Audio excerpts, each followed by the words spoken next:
Il TG del quotidiano La Nazione Siciliana, notizie della Sicilia in 3 minuti. Schifani si candida leader di Forza Italia? Ieri il presidente della regione ha convocato i deputati e gli assessori regionali per fare il punto sulla situazione politica, sulla prossima manovra economica e sulle nomine prossime venture, in particolare quelle nella sanità.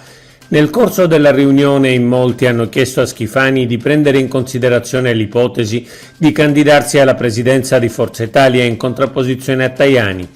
Pare che Schifani abbia garantito che rifletterà sulla richiesta.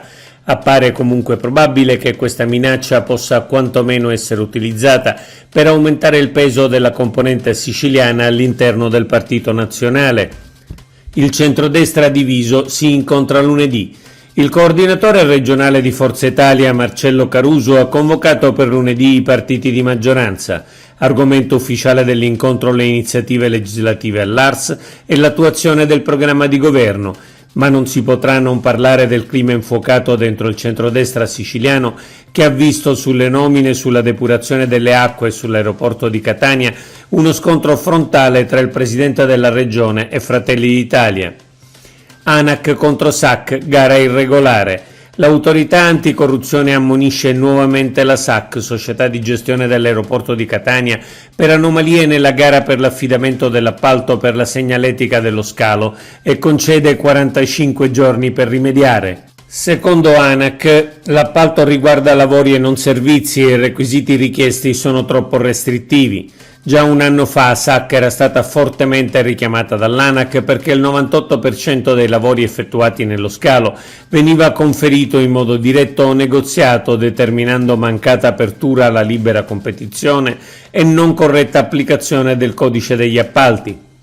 60 milioni per la tutela del patrimonio idrico fluviale. Via libera della Giunta regionale allo stanziamento di circa 60 milioni di euro per la realizzazione di circa 40 interventi ritenuti prioritari e indifferibili per garantire una più efficace tutela del patrimonio idrico fluviale della Sicilia e prevenire pericolosi eventi alluvionali.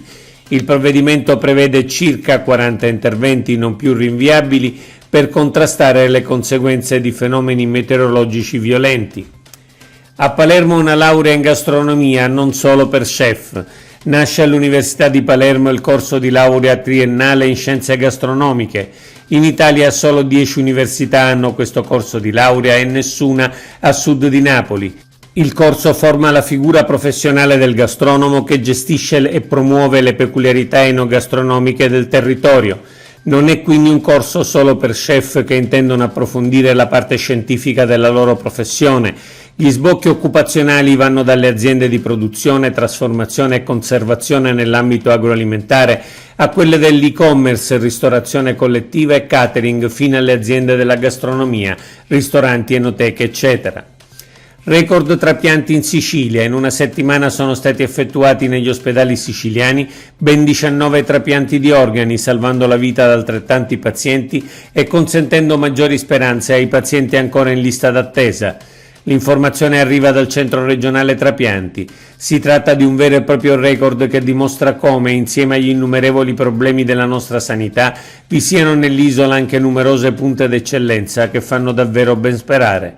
Oggi è tutto. Per l'informazione del quotidiano La Nazione Siciliana approfondisci su www.lanazionesiciliana.eu.